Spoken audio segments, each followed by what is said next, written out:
الله mahadleh oo caawa halkan isu kaay keenay annagoo u dabaaldegayna cali masaarka madaxweynaha cusub Saciid Cabdullaahi Dani waxaan rabaa caawa halkan aad looga hadlay guusha iyo horumarka ay gaartay Puntland 20 sano ee ugu dambeysay waa xaqiiqa waxay gaartay Puntland guul aad iyo aad loo taaban karo oo waxa isku soo wareejiyay xilka shan madaxweyne oo lix ku yahay Saciid Dani waxaana la sheegin waxa guushaas loo gaaray iyo waxa guushaas keenay lama sheegin waxa la yiri dawlad wanaag iyo dawlad waa dhab laakiin dawladda xagee ka timid dawladda yaa keenay waxa loo baahan yahay inaan taasi iyada naftigeeda aan si fiican u taabano dawladdan aan arkayno oo qurxoon oo horumarka la sheegay waxay ku timid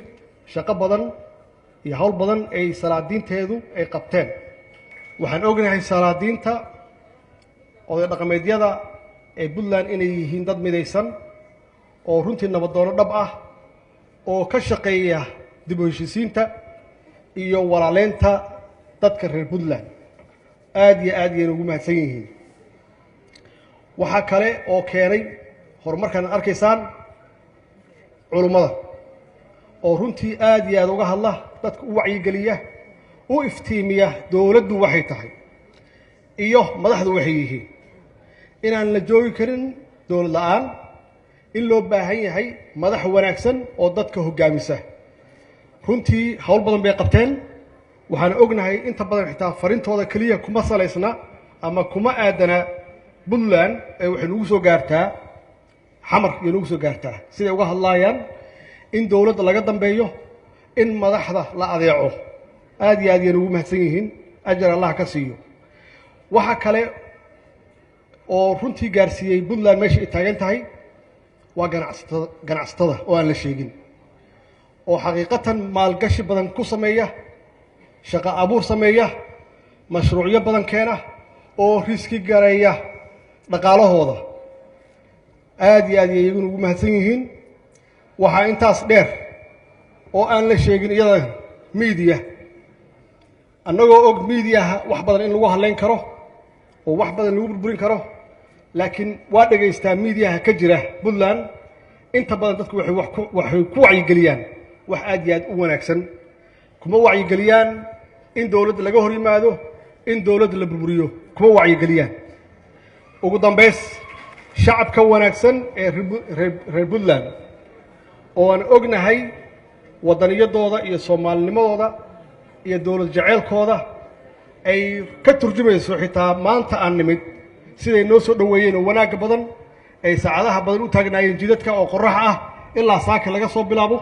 aad iyo aad aan ugu mahadcelinayaa siday dawladoodu u garab taagan yihiin ayna u jecel yihiin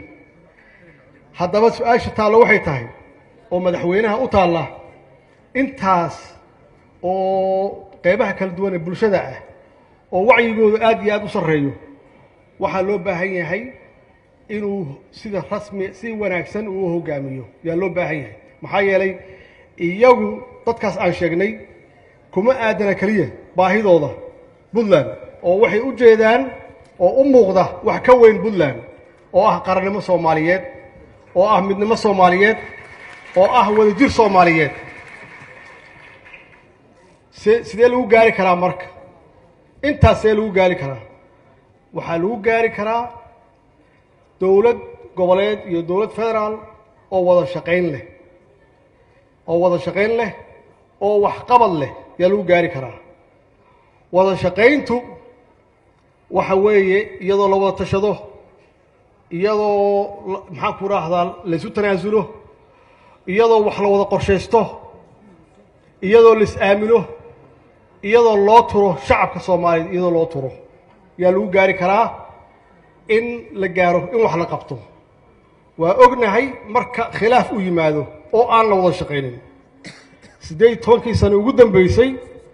dawladnimadeena meesha ay taalo waa aragnaa iyo waxa ayna gaarsiisay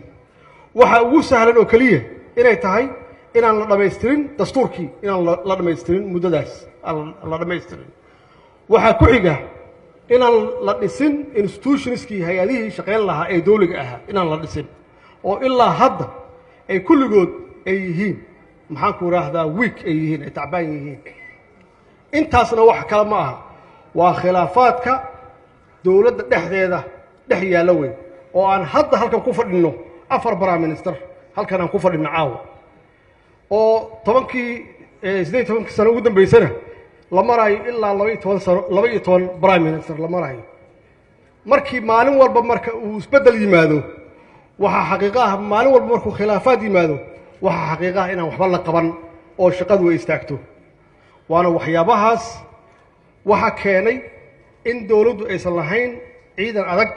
oo runtii dalka difaaca oo ka xoreeya dalka qolooyinkan nabadiidka ah ciidan adag oo xuduudadeena difaaca ciidan adag oo baddeena difaaca iyo ciidan cirba annagoona lahayn waxaasoo dhanna waa waxaan soo marnay aan khibrad u leenahay oo ay tahay inaan wax ka baranno oo wixii hadda ka dambeeya aan iska ilaalino wax alla wixii khilaafaad dhexdeenna ah haddii ay timaadana aan dhexdeenna ku xallisanno si aysan qofna u ogaan aynan u raadin dad shisheeye ah oo aan ka raadinno damaanad markaasaa waxaa la heli karaa waxqabad oo dhab ah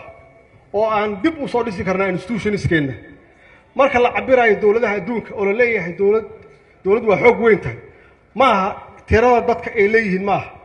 baaxadda dhulka uu leeyahay ma aha khayraadka dhulka uu leeyahay ma aha waxa weeye inta institutions u dhisan weeye institutionsna waxaa ugu horeeya kow in laga ilaaliyo hay-adaha dowliga waxa la yidhahda musuqmaasuqa in laga ilaaliyo maxaa yeelay musuqmaasuqu waa cudurka ku jira institutionska ama hay-adaha ku jira oo si sahla u burburin kara inta badan waxaa laga yaabaa inaan u naqaano musuqmaasuqa lacag la xado keliya ma aha waxa weeye dadka khaladka loo magacaabayo oo jagooyinka loogu magacaabayo weeye oo aan u qalmin oo aan aqoonteeda lahayn kartideeda aan lahayn khibraddeeda aan lahayn waxay tahay qofka shaqeeya oo khiyaamaya saacaduhu shaqeeyo oo dowladdu uu shaqeeyo oo khiyaamaya lacagta la xado keliya maaha lacagta la xado waa ugu weyn tahay maxaa yeelay waa resourcekii mushaaharaadka lagu bixinayey ama qalabka loo baahan yahay ama agabka loo baahan yahay lagu soo iibinayay waana waxyaabaha runtii annagana wiiqay intii dowladnimadeenna ay jirtay wey sidaas darteed anigu kolleyba waxaan leeyahay hadalkii aan kusoo koobayaa islaan ciise hadalkiisii oo ahaa in laga noqdo xalay dhalay wax alla wixii la soo maray anaa ugu horeeya waxaan leeyahay waa idin cafiyey idinkana waxaan rabaa inay cafisaan waxaana ballan qaadayaa inaan idinla shaqeeyo haddaad tihiin dowlad goboleedyo iyo haddaad tihiin dowladda dhexdeeda baarlamaanka dhexdiisa hadduu ilaah yidhaahdo bacdama aan ahay odaygii u dhexeeyey iyagoo dhanna insha allah anaa dhex galaaya oo howlahooda xalinaya hadduu ilaah yidhaahdo laakiin mid ogaada mucaarad waa u baahannahay mucaarad waa loo baahan yahay laakiin mucaaradka loo baahan yahay waxa weeye markay xaaladda kulushahay in mucaaradkaas uun dowladda shisheeye uusan la jirin wax kasta ay tahay inuu dowladdiisa ag taagan yahay mucaaradku waa kaas oo ah ka wax dhisaya weeye ma aha kan dowladdiisa duminaya ma aha marka waa iga ballan insha allah hadduu ilaah yidhaahdo inaan wada shaqayno maxaanku idhaahdaa inaan dhisno institutionskeenna in aan ummaddeenna u shaqayno oo aynan mar dambe aynan qalbi jabin shacabkeenna